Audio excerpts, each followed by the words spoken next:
Good morning, ladies and gentlemen. Welcome to the Catalyst webinar series presented by the Education Committee for the Southern California PGA. The Catalyst webinar series is a weekly educational platform for creating success and change in your club and career. We're very excited to have new addition to the SCPGA board, at-large director Tom Sun, heading up the Mentorship Committee, taking it beyond the San Diego chapter to the SCPGA section chapter, into District 11 and even the Southwest section. We have Dawes Marlett and Todd Salmons on this morning. Good morning, everybody. Thank you for joining us this morning. Morning, thank you. Good morning. Good morning, John. All yours, Tom. Thank you, John, for your introduction. First of all, I'd like to thank Bryce and Tyler for assisting me in making this presentation look so professional. So thank you, Bryce and Tyler. Next slide, please. I'd like to just spend a few minutes, start of this catalyst, to introduce Dawes Marlett and Todd Salmons. Dawes is the Senior Director of Education and Talent Development, and Todd is the Director of Education on a national level. I think it'd be good to have both Dawes and Todd join us to give us some backdrop of the current status situation with associates nationally. And so I thank both Dawes and Todd for taking the time this morning out of their busy schedule to answer a few questions. So if I may, Dawes, I'll start with you. If you could just provide a quick this explanation of your main responsibilities. And then the first question will be, if you could just please explain the latest trend of the associates nationally. That'd be great. Thank you. Tom, thanks. Yeah, my responsibilities are to provide the most relevant content, curriculum, and programming possible. It's our charge to train and develop the talents of the PGA professionals so they can create the greatest impact possible on the job, improve their performance, but most importantly, stand out, showcase their value, and achieve whatever career aspirations they've set forward for themselves. The trends from an associate standpoint have declined over the last decade, but I don't know that it's anything unusual that you see in a cycle of talent. You know, there's ebbs and flows in everything that we do. Obviously, on this call today, have experienced the exuberant upswing in participation in golf over the last, I would say, 10 months. And it's going to be the talent that we have around us to keep that exuberance and keep that participation very high.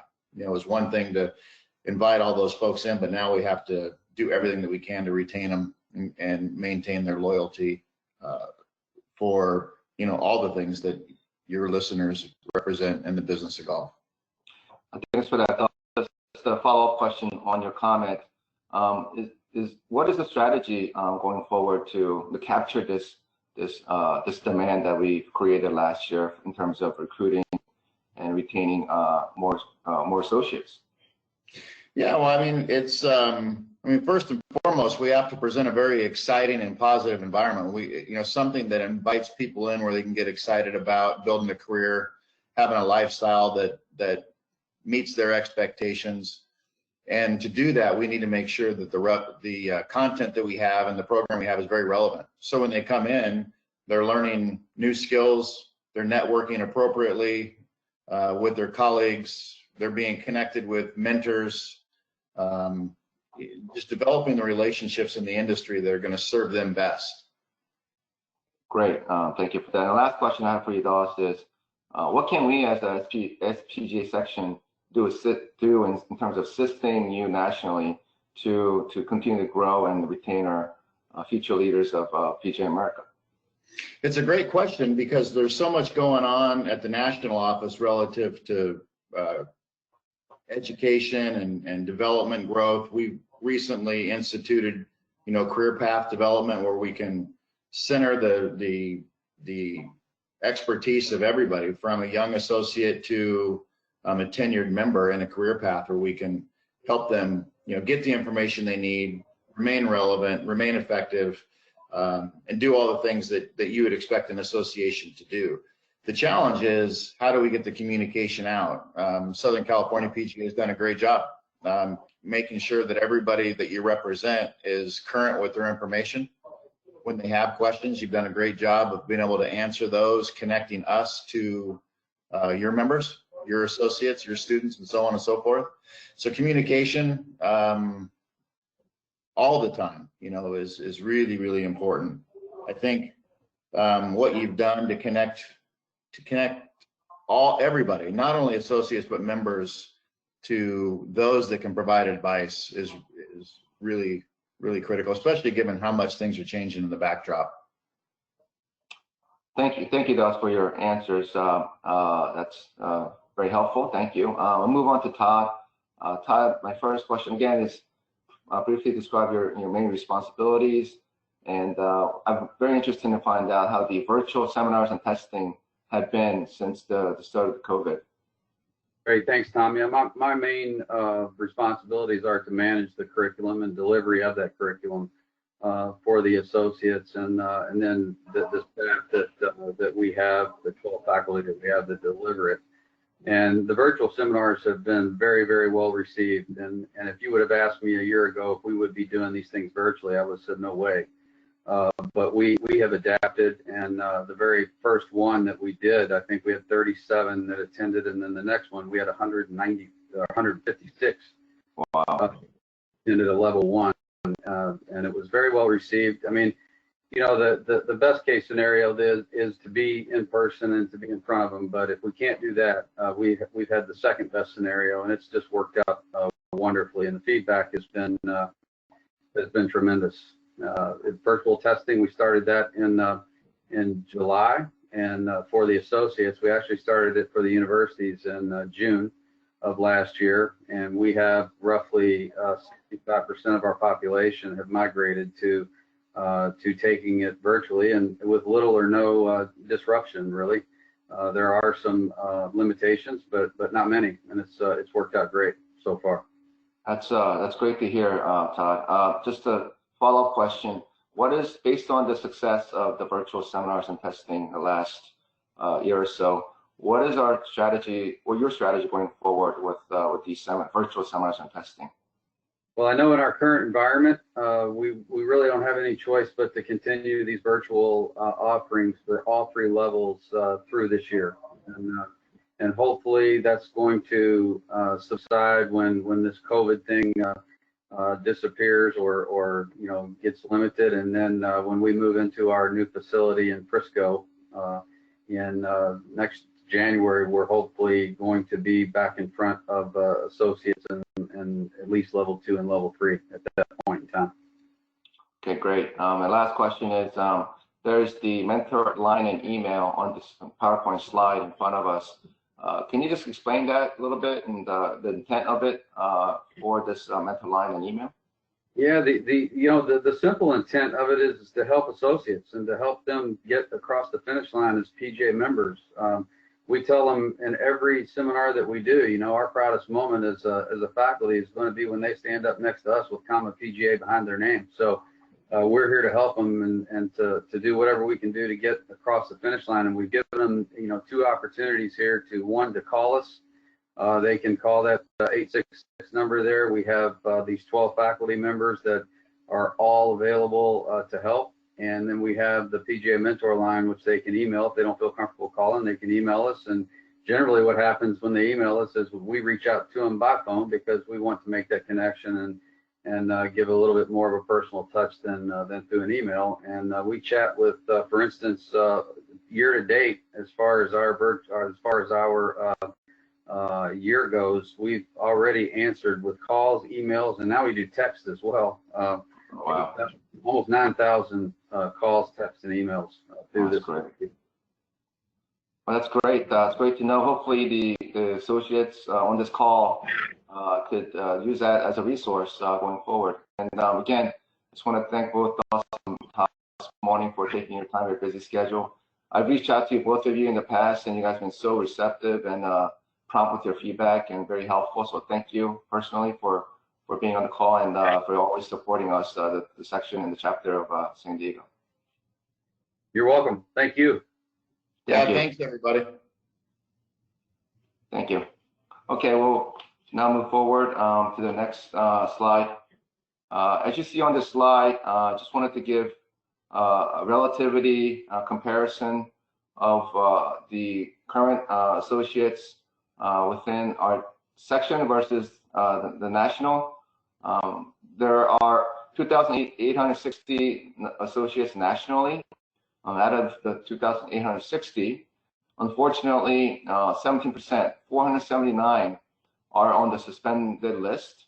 Out of the 479, 407, so it's 14% of the associates are suspended at level 1, and 3%, 72 associates are suspended at level 2.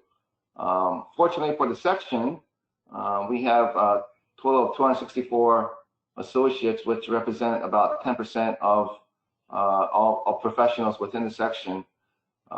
So that's a percentage. 12%, 31 are on the suspended list, and out of the 31, 24 are suspended at level 1 at 9%, and level 2, level 2 is 7 at 3%. So hopefully going forward, what these numbers, stats reflect is that it validates the need for a mentorship program. So we could assist, support associates going forward. So these percentages decrease going forward for the section, at least. I have a personal goal of working with the associate committee this year to hopefully to lower that suspended percentage from 12 to less than 10%. And then obviously lower the percentages for both level 1 and level 2.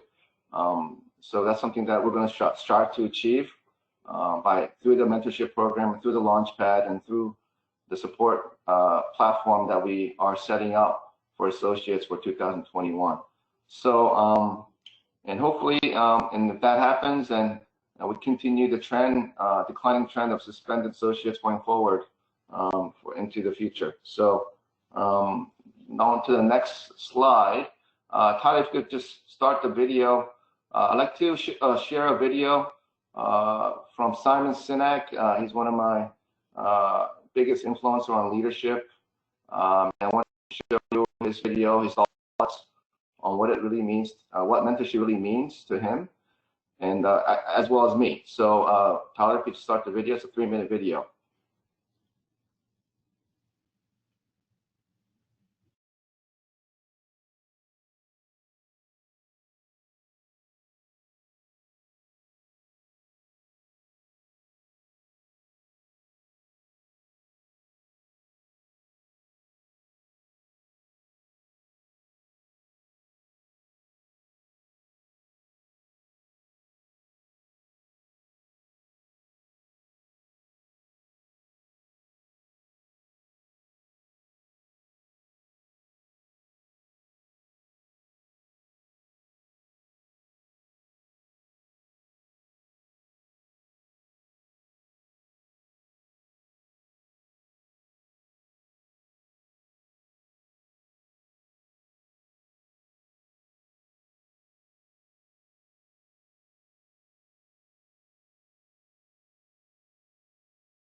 All right, thank you, Tyler. Hopefully that was insightful. I saw that video and I got it. It made me think about what really mentorship means. Again, it's what I agree with what Simon said. It's not about a teacher or student. It's basically it's like a friendship. As it says on the slide, like a friend, mentor always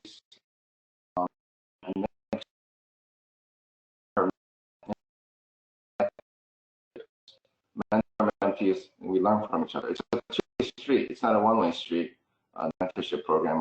I think it's an important point that we need to recognize. And for me, and as probably all of you, it's always friendships. It's all about giving.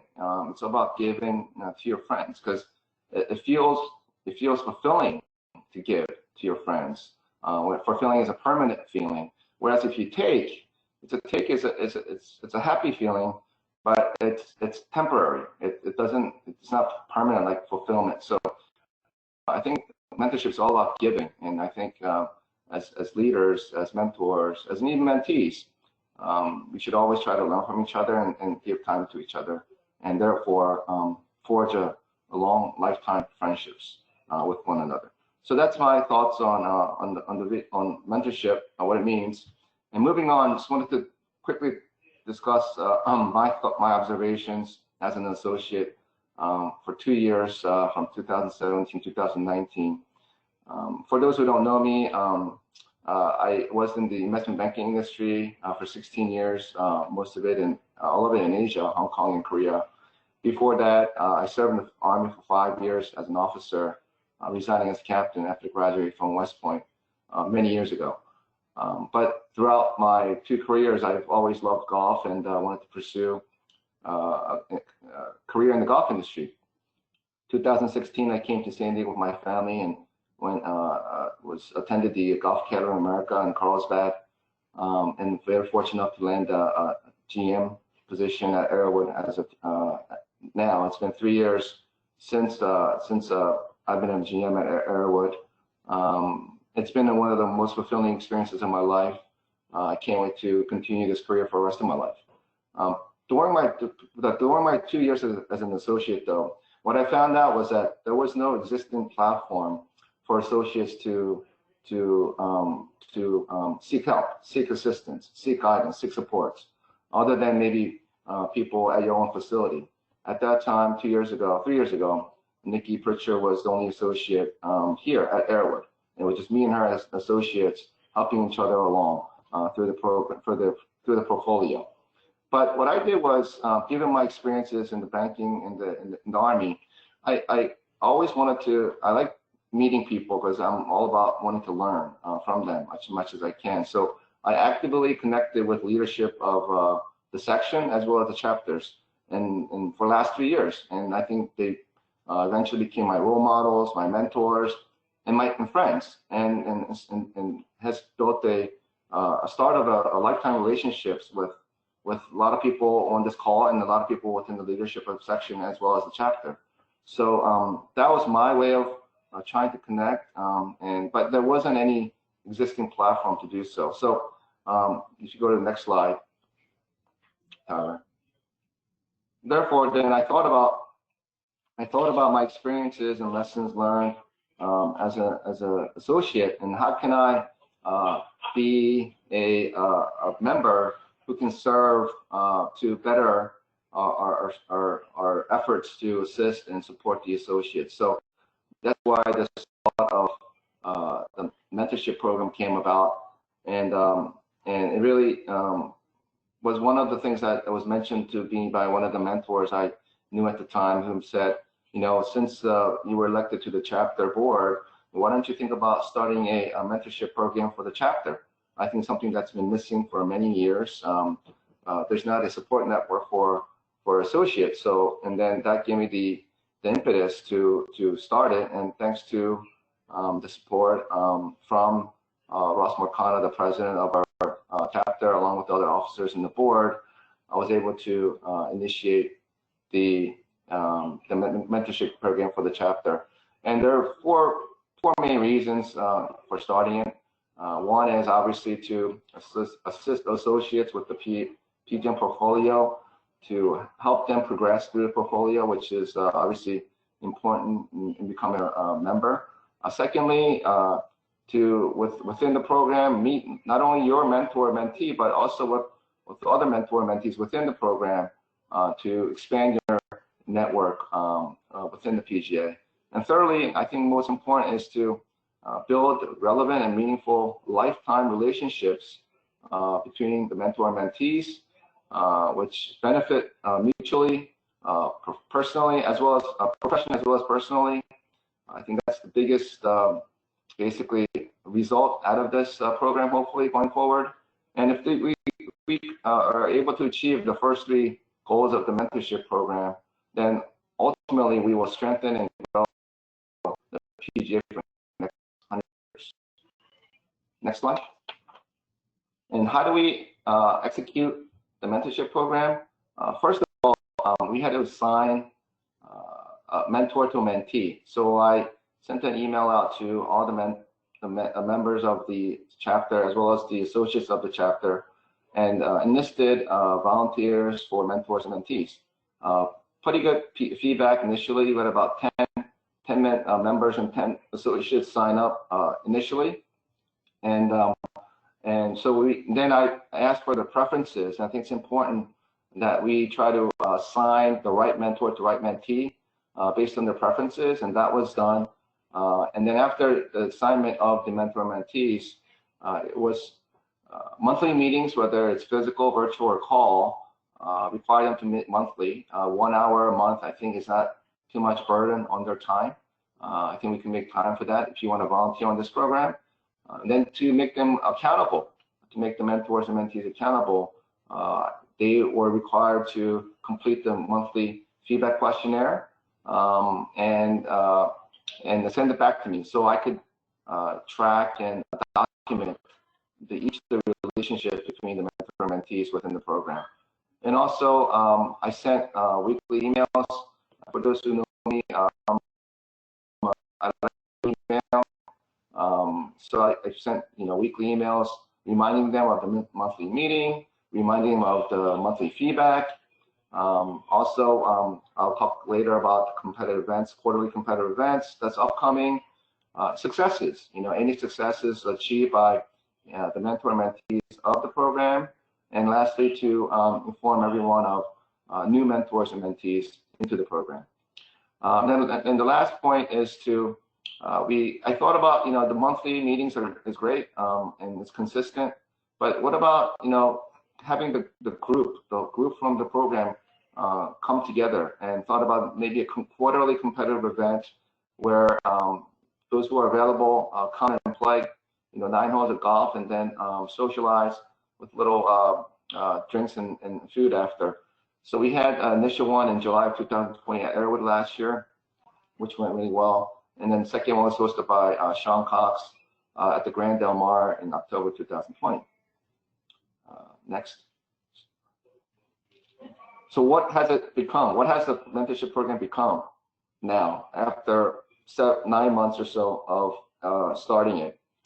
Currently, we started with 10 mentors and 10 associates. Right now, we have 25 mentors and 25 associates, over 50 professionals volunteering for this mentorship program.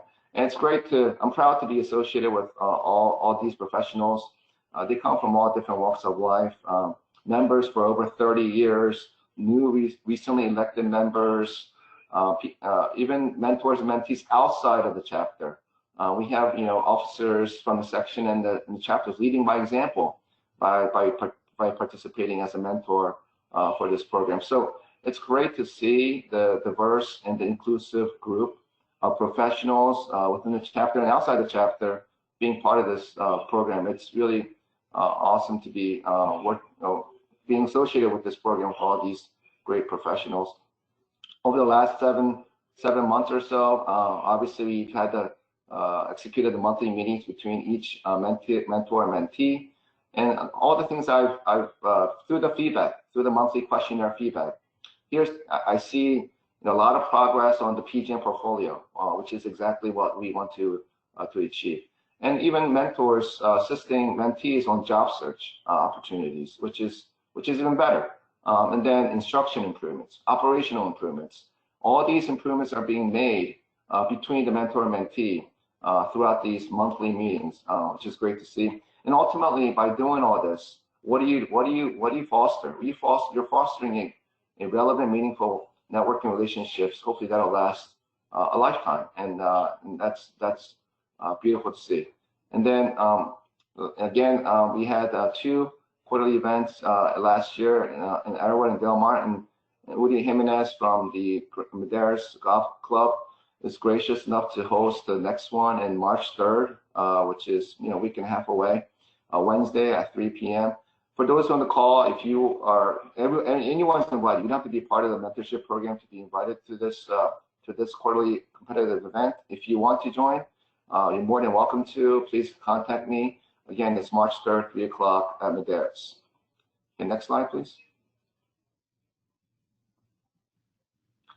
I just wanted to show you a sample of the monthly feedback. This is very, very important for me to know, so I could evaluate and track our program.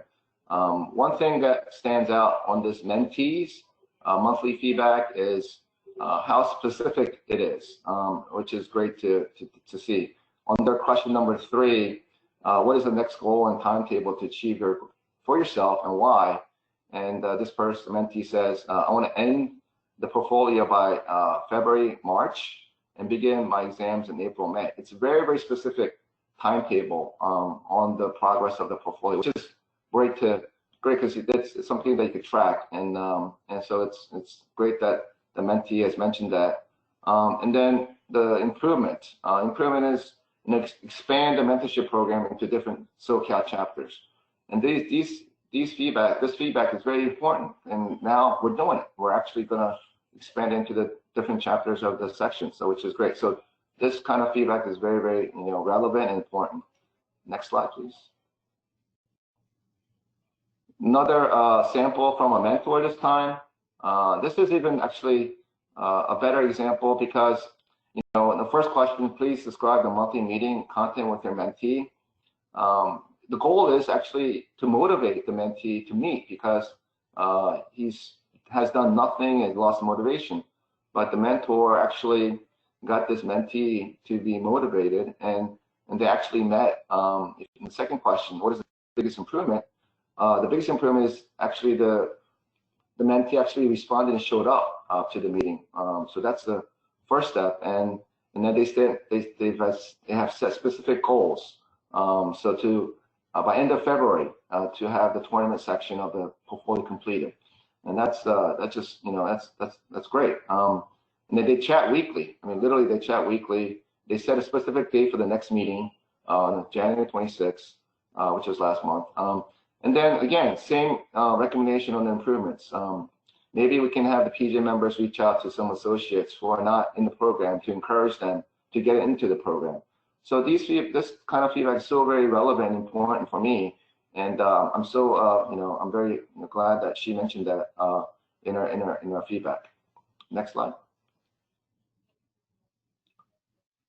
So I think the successes of the mentorship program so far, obviously, it's a natural byproduct of the process we've taken, the time and effort that each of the mentees have put into this program is the reason why naturally these successes have occurred, have been achieved. So kudos to each member, each mentor, each mentee for doing what you do every month to achieve these successes. And obviously the mentor has a big part in it in terms of mentoring, but it's ultimately the mentee who's getting the work done, and I'm really proud of these guys for getting the levels completed. Just to highlight some, Paul Sumagase is a retired Navy vet commander. He's a dear friend of mine from the Golf Academy, complete level 3, and now is a PJ member, which is great. Nick Malloy, Jeff Brothers, Erin Castillo, William O'Farrell, Peter Whittinger, and Patrick Foreman. Nick, Jeffrey, and Erin come from different backgrounds like myself, and they're passionate about the industry, and they're really gung-ho in getting it done, and they're getting it done. Nick's head pro in Magic down in Chula Vista, and he's getting it done. William O'Farrell is instructor, very busy with teaching, but he's making continuous progress. Peter just completed his level 1. He works at TCI in Temecula. And then Pat, who works here at Airwood, just passed his test and made significant progress to level 1 already. So just it's great to see the witness the great work done by the mentors and mentees within the program. And I'm looking forward to a lot more in the future, not only from the chapter, also from the whole section. And secondly, it's the thanks to Tyler, who came down for the Grandma second quarterly event. He was able to document that event. And next slide, please. And the section staff, Tom Addis, Nikki and Jeff, and Bryce and Tyler worked together, produced this nice article in the section magazine, which is really helpful because it obviously promotes publicity. And I think that's one of the reasons why we're able to grow our mentorship program from 20 or so to over 50 now over the last 7-8 months. One of the things I like to quote is Sean Cox, who hosted the event. We're continuing the tradition for the San Diego chapter of innovation and service to the membership through this program. So it's a nice quote from him and how he sees the program. So hopefully we continue to have more publicity of our mentorship program so it spreads widely to the section. Next slide, please. Again, quarterly competitive events, I mentioned it before, over almost 30 participating in July of last year, and over 20 in the one that we had, the second one in October last year. One of the things I want to mention about the second one is Sean Cox was the host, but he was also the guest speaker. One of the comments I received from the first one was that maybe it'd be good to add a guest speaker to this event, so it'll resonate more with the attendees, especially the associates, the mentees. And that was a great idea, and Sean was great. Was so kind to be the first guest speaker. And I think one of the things that kind of I remember from that event is that I think communication is very, very important, as we know. And 3 things I think about when I think about communication. One is asking the right questions, and the second thing is being a great listener. And the third thing is, most important, is telling stories. And Sean was telling a story about his career, and which actually really resonated with the people in the audience, especially the young mentees, and telling a story and the lessons learned, the ups and downs of his career. It really, then it makes a point, and then I think people remember that, and hopefully it helps them with in their careers going forward. And based on that, and the last point I want to make is on the successes, is the special relationships that have been formed over the last 8 and 9 months. And just to mention a few, I apologize for those who are not on this slide. Sean Cox and Erin Castillo, and Scott Mulberg and William O'Farrell, Paul Devine and Mike Duncan. In different ways, I think the relationships have really blossomed over the last 8-9 months, and in different ways they've helped each other, benefited from each other, which is great to witness. And just so I want to just ask to invite Sean and Erin and Jeffrey brothers onto this call now, just to give a first feedback in terms of what do they think about and feel about the mentorship program. So next slide, please. Sean and Erin and Jeffrey, are you guys in the call? Yeah, Yes. I'm here, Tom. Thank you, guys, the 3 of you, for joining the mentorship program, the call this morning, the Catalyst. Just wanted to, thank you for being members and being a great contributor to the program. And just wanted to ask you a few questions just to let the audience know your thoughts on the program. So, Sean, I'd like to start with you first. What was your, main reason for deciding to volunteer for this program? Sean, I think you're mute. You're mute. Tyler, can you unmute him?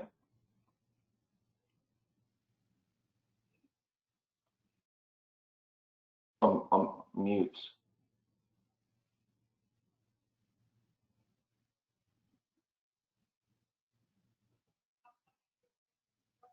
Tyler, can you hear him? Thank you. I think I'm unmuted now. Yeah, it was based on the section. So the reason I wanted to be a part of the program is because, you know, throughout the years, I think that we at our individual properties have never done quite up to what we have the responsibility as a PGA member to mentor our own apprentices. And, you know, I think that being an example at my club, where we do have some other Class A's, and volunteering for a program like this, just shows that from a leadership perspective, that I'm still all about, you know, apprentices and being a part of their education. And the other thing that I'd like to point out, because is, you know, if you look at PGA Junior League was started, you know, basically from nothing, and the PGA got on board, and now it's one of the best programs in the entire organization. I'd like to see this program go national. And so I'm all for supporting you, Tom, and anytime anybody needs to talk about the benefits of it, I think this should be the example and spread just like PGA Junior League. Thanks, Sean. Thanks for your kind comments. What are your, you know, lessons learned, takeaways, or highlights from this program so far? So I've really enjoyed just meeting with Erin and learning more about his property, but I've also enjoyed he's shared one of his first new golf students that he's given instruction with. And, you know, we've talked through it, you know, what are the fundamentals and things like that. And it's been really fun, you know, kind of mentoring him there. And then he went through the TPI program and got level 1 certified. And so I helped him with that process. And now I think we can kind of speak the same language on some of this stuff, and it's great. Thank you, Sean. Last question, any thoughts on improvements for the program going forward? I think we just need to keep spreading it throughout our chapter. I've talked to a couple of my Class A members here about volunteering for the program. But obviously, I think as you know, pointed out before, you know, it starts through friendships, and it turns into, you know, both parties learning from each other, and it's been great for me. Thank you, Sean. Appreciate your feedback there. Erin, are you on the call? Yeah, I'm here. Erin, same questions for you. You know, why did you decide to volunteer for the program? I think it starts for me with my background. I mean, I was 10 plus years in the retail management industry, and it was a grind, and I really wanted to be involved in golf, but the options were very limited to leave a career and get into the golf industry. So where I'm at today has been created by mentorship. Tom, yourself, I mean, I'm only here because of what I was given the option to do. And when this became available, it was obvious, yes, I would love to continue where I'm headed. So this is the way to do it. Thanks, Erin. What lessons learned, takeaways, highlights that you've gained from your relationship with Sean?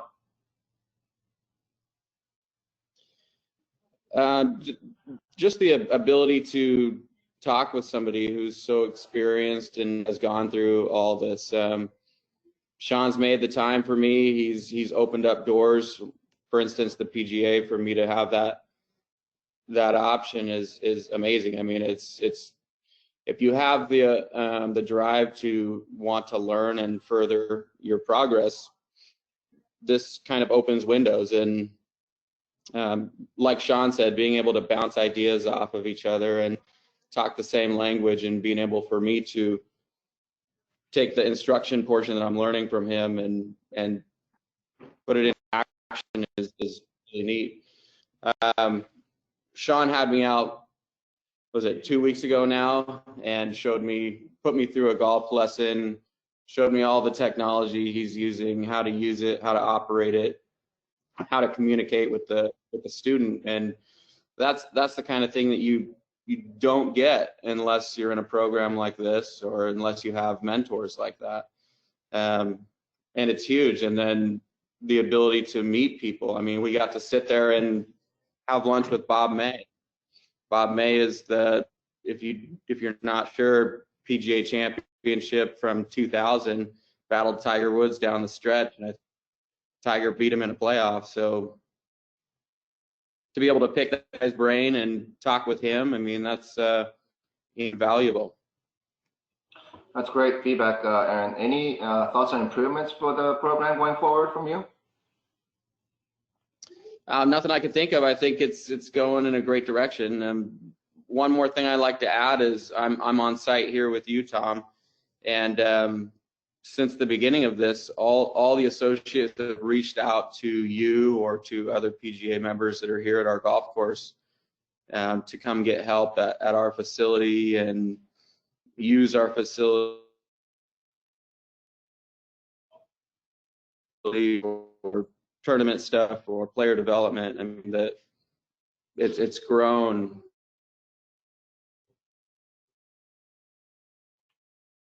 Going in and out, Erin. Oh. Thanks, Erin, for the feedback. Thank you. Jeffrey, are you on the call? Yes, sir. Hi, Jeffrey. Jeffrey has actually two mentors. Woody, as from Adair's, is his mentor, and then because Jeffrey has a unique background in terms of being an executive chef for many years, like I was a banker for many years, we kind of bonded, and now we're, kind of, Woody and I are serving as both mentors to Jeffrey. And Jeffrey's, he loves the industry like I do, and he's, progressing through his levels. He's going to be a PGA member very soon. He's going to be a great professional for our association going forward. So Jeffrey, same questions for you. Why did you decide to volunteer for the mentorship program? Well, similar to you mentioned, Tom, I came into the industry having golfed for many years, but transitioned from a career as a chef. So my wife and I had moved to Carlsbad 2.5 years ago from Victoria, British Columbia. And one thing I realized very quickly down here, that the golf industry had a very big footprint, but also is a very tight-knit community. And so, having been fortunate enough to land a role with the Crossings of Carlsbad with Brian Penfield and Tate Stoll, started the PGA program last January. And really, what this, mentorship program, it's really opened up a lot of doors for networking. I came in feeling like a kind of an outsider looking in, and what am I going to do with this down here? How do I break in to this amazing industry? And what the mentorship program has done is opened up like a whole networking community for me. Being new to San Diego, new to the PGA, it opened up a lot of doors to meet all these great leaders within the industry, as well as it opened up a network of support. I would kind of cold call or cold email even yourself. When we first met, I just kind of called you out of the blue and said, here I am, and here's what I'm doing, and you're very receptive. And now having that network, I have other PGA professionals as well as associates I can reach out to. A third fold, really, some friendships, meeting all these other associates, and we're kind of in the same boat. We're looking to forge ahead and finish our education and move into leadership positions within the industry. And I think the fourth, what also, it opened up the opportunity for myself to mentor, having the background that I have, and being part of and I hope I'm not jumping the gun on you for the other program that we do, but being involved in mentoring the level 1 associates and getting their PGA portfolio done. Thank you, Jeffrey. That's a very detailed answer. Thank you. Any lessons learned, takeaways, highlights? I think you mentioned them already from the program. I think the highlights, I feel like, initially being kind of on the outside looking in, I felt like I've been welcomed into this big PGA family down here. And, this is support and growth. And actually, one of the highlights, well, I think you know this, but I'm going to skew your numbers a little bit. After today, I'm going to be registering for level 3, so I'll be the first level 3 associate for this section starting next week. Excellent, excellent. Great to hear the great news from you, Jeffrey. Thank you for that. Lastly, any improvements for the program? I'm not sure if there's, I wouldn't say improvement, but has there been any thought of any social media content around it, like the San Diego chapter, mentorship program, Facebook group or Instagram page, something like that, where we can post successes or pictures or events like that, and have that community built within the social media. And I wouldn't say it's more so an improvement, but I think it's important, a responsibility, not only us as the mentees or the mentors, making sure that we're keeping the monthly meetings kind of fresh. It's just not, a sit down and let's go through the questions. I think Erin had a great example when he met with Sean. And I think, long as that happens going forward, I think, really it's just going to keep building on the success that it already has. That's a great point, Jeffrey. I need to get with Tyler and Bryce to start a social media page for our mentorship program. That's awesome. That's a great suggestion. Thank you for your time again, Sean, Erin, and Jeffrey. Again, thank you for your participation. Thank you for your comments today, and we look forward to more involvement from you going forward. Okay, next slide, please. Just to, in closing, a couple more slides on the strategy for 2021. I'm very fortunate to be the chair of the associate mentorship committee for the section, as blessed by Robin and the rest of the officers. I'm very looking forward to this role. We're going to expand due to the feedback from each of the monthly from the mentors and mentees. We're going to expand the program to the section. We will replicate the program. The rest of the 4 chapters, we have assigned reps for each of the 4 chapters already. We'll be having our initial committee meeting next Friday to discuss the strategy for this for the rest of 2021. Again, we'll hopefully each chapter will have a competitive event every quarter. Hopefully, we can do an annual or semi-annual event for the whole section. And then educational seminar, town hall. Recently, Southwest section conducted a town hall for associates. I think it's a great idea, something for us to think about and for us to implement going forward. Where a town hall, where any associate could join the call and ask any questions about anything. Just give them a lending hand, support. I think that's a great idea. And then educational seminar. Something relates to the portfolio or not, or anything related to being an associate, helping them to progress as an associate, something that we should also think about. Another idea is monthly workshops for associates, where each month there's a topic to be discussed and where we could provide guidance on resume writing or job search, interviewing, for example. I'm sure, obviously, there are many other topics for us to discuss with associates to help them improve as professionals. And then last thing is, one of the 2 things that's burdensome for an associate are expenses. When I went through the process, it cost $10,000. Going to Florida 3 times, $2,000 each, and all the related expenses, the testing expenses, portfolio expenses, it just adds up. And also, timing. You have to spend 3 weeks in Florida, and you're a full-time employee, and you have to get the portfolio done. It's a lot of challenges as an associate. So if there's anything we can do to maybe help associates reducing or saving costs with the PGA program, something for the committee to work on for the year. Next slide, please. This is the committee, our committee. We are very honored and blessed to be working with all 6 professionals here, along with myself, John Kulo.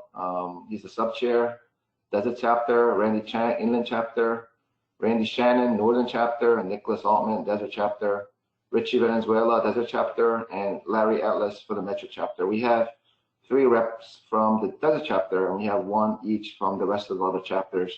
We will be working hard together to ensure the mentorship program is executed for the rest of the chapters and rest of the things that we just talked about. Last slide, please. And last point is part of the mentorship program. It's we kickstarted the Launchpad for 2021 just recently. Last year was the first year doing it under the leadership of Jeff Johnson and John Kulo. Now we were able to have 8 consecutive weeks of Launchpad where we focus on a specific section of the level 1 portfolio. As you saw in the stat, level 1 is where the most suspended associates are. So we want to focus on level 1 and help them along in the process. 8 consecutive weeks again, starting February 22nd, for 8 different sections of the level 1 portfolio. We have repeat instructors who are recently elected members. We also have new volunteers. It's great to have 8 volunteers working on each of the 8 separate sections of the level 1 portfolio. And so please pass the word to the associates to join this call. It's every Monday, 4 p.m. Every Monday, 4 p.m. And next week will be Kyle Mendoza, our section champion. He'll be discussing coaching next Monday at 4 o'clock. And that completes my presentation. Thanks for your time, for joining me today. Hopefully it was helpful. If any questions, please reach out to me. It's tson@airwoodgolf.com. And I'm here for any questions if you have any. Thank you very much, Tom. That was fantastic. Wonderful presentation. Bryce, Tyler, thank you for your assistance today on the Catalyst. To piggyback off Tom a little bit on what he was saying, we do have the Launchpad Associate Workshop kicking off this coming Monday, the 22nd at 4 with Kyle Mendoza. And Catalyst-wise, please join us again next Thursday, 8 a.m. with Andy Tooney, the great Andy Tooney, on the history of golf. It's kind of part of a 4- or 5-part series that Andy's been doing for us, covering the history of the game, and he's a wealth of knowledge and very candid, very funny, and invite you all to join us next week on the Catalyst webcast. The following week, we have another Hacienda Golf Club alum, Russell Silpy, will be on. He's the general manager at Hacienda Golf Club. He's going to be talking about growth mindsets, and that's going to be an interesting presentation. Really looking forward to that one. Thank you, everybody, for joining us this morning. Stay safe, stay sane. Thank you, Tom. We'll talk to you soon, everybody. Have a great day. Thank you, everyone. Bye.